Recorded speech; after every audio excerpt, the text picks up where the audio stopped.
ARF is Animal Rescue Fund. We take in abused, neglected, and unwanted animals. We're a private, nonprofit organization. The mission of the Animal Rescue Fund is to provide shelter, medical care, and love to abused, abandoned, neglected, and unwanted animals until permanent homes have been found. Typically we shelter dogs and cats at ARF, although we have had rats, Bunny rabbits, hamsters, guinea pigs, goats, lambs, pigs. basically any kind of domestic animal. And one time we even rescued a baby alligator and got it into an exotic animal rescue. So a shelter is normally run by a city. They're called animal control. They're funded by the city, I think, for the first 7 days or however. A rescue like ours, we are non-for-profit, so we are run strictly off of donations.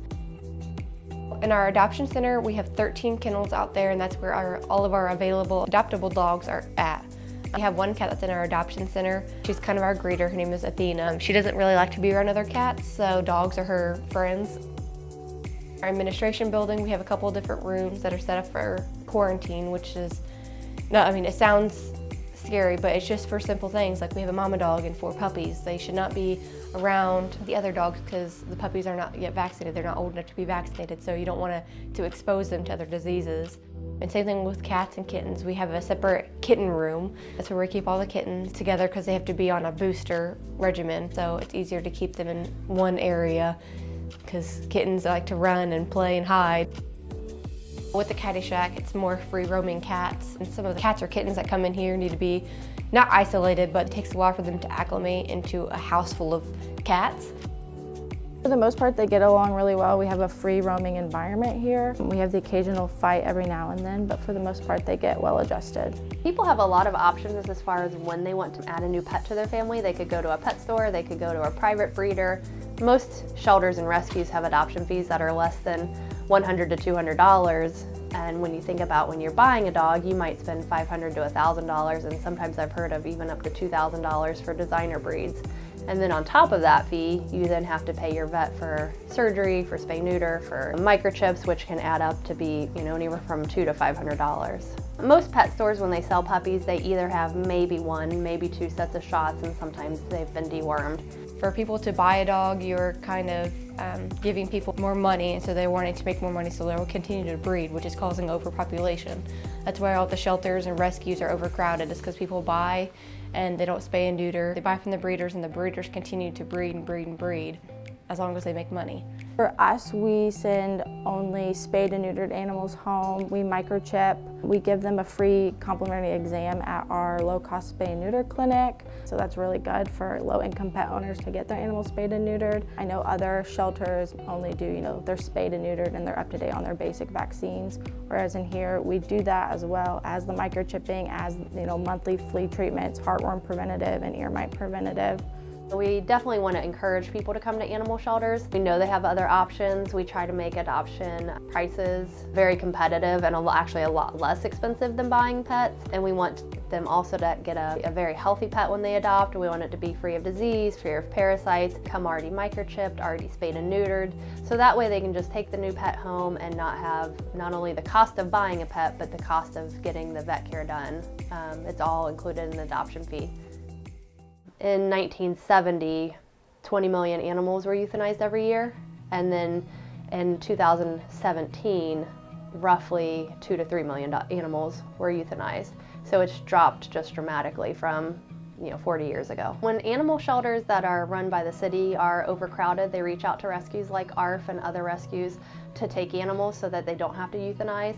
And within the state of Indiana, there's a really good network between shelters and rescues. So that way when an animal is at risk of being euthanized, the shelter can post it and a rescue can pull it. Us being a rescue, what we do is if we're overcrowded and there are dogs that are needing places to be no matter what, we find foster homes that are willing to take them. Since we're no-kill, we cannot put down animals. So even us employees, if we can't find any foster homes and we're overcrowded, we'll take them home and we'll foster them to make sure that we have space and room for them that's in a healthy environment.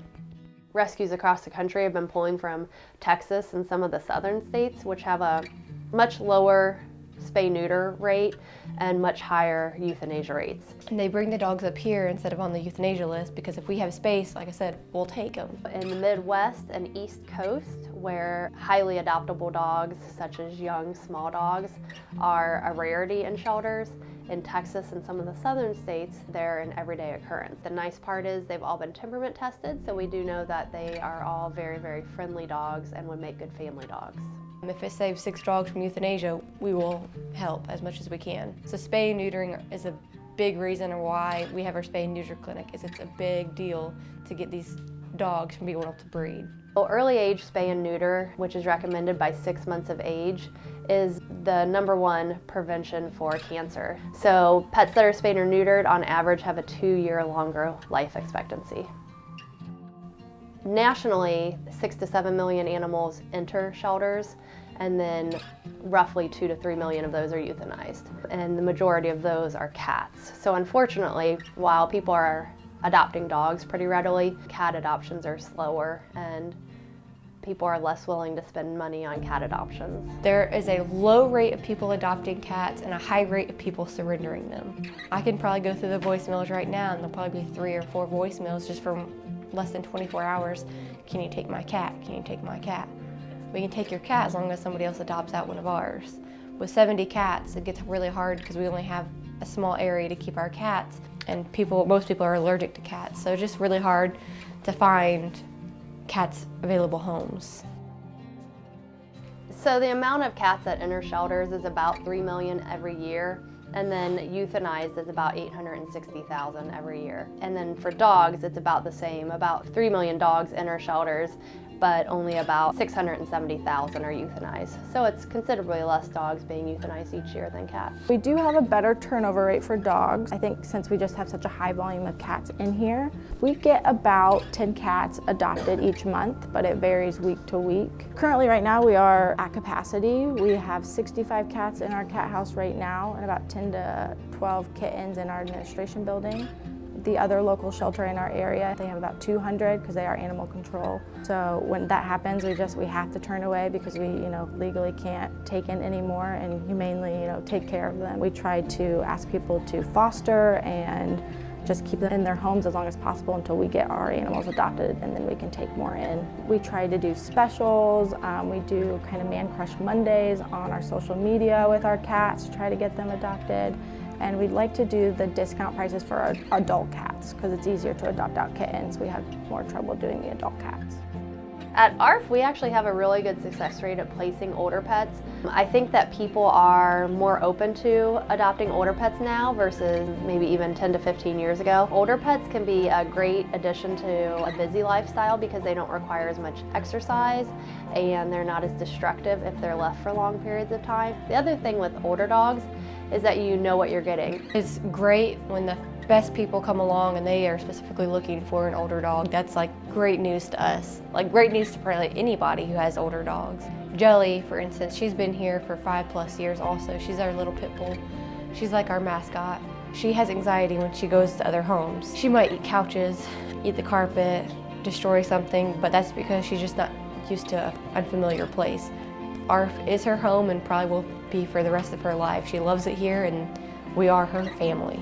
Sometimes we get really great people who come in and they say they specifically want an adult cat, which is like music to my ears because a lot of people definitely want a kitten.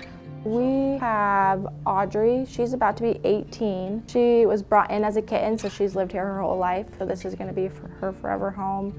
And then we have Brett, and he's been here since a kitten too. So we definitely recommend people to come in and hang out with them. You don't have to adopt. The cats love to be socialized, so you can always come in during our adoption hours, Tuesday through Thursday, 1 to 5, and Saturdays, noon to 3, and come hang out with the cats, socialize, give them catnip, play with toys. If you come to ARF and you don't find a dog that day, we ask that you fill out an application and tell us what you're looking for because we network with a lot of shelters and rescues. So don't get discouraged if you come to a shelter and you don't find a Shih Tzu or a Poodle or a very desirable breed that day. If you just fill out an application and get pre-approved, we work really hard to prevent people from buying, and we network with so many people that we're usually able to match a home with an animal within 30 days. I adopted my dog from here, and it's a golden retriever, which most people would go to breeders or go buy. There's not really a lot of breeds that people are drawn to for cats, but you can really find any breed in a shelter environment. They can visit our Facebook page. We're on there a lot and always, updating things on that. If you want to get to know that dog, check us out on Facebook. Message us, comment on the picture. We are great about responding back within an hour. But if not, we have our website at munciearf.com where we keep that updated with our animals, our volunteers, and our events that are coming up. Say, if you can't donate, volunteer, and if you can't volunteer, maybe try and foster. There's always something little that you can do that can help the animals. Whether it's a cat litter that we're always running out of, or cat food, toys for the animals because they need the love while they're here, or simply donating to help pay vet bills. To volunteer here, all you have to do is come in and sign your waiver form and get a welcome packet that goes through the processes that we go through here. Adopt, don't shop, and spay and neuter your animals. Dogs are like people. They love affection, attention, everything. They are your family, and people don't realize that the dogs feel it too.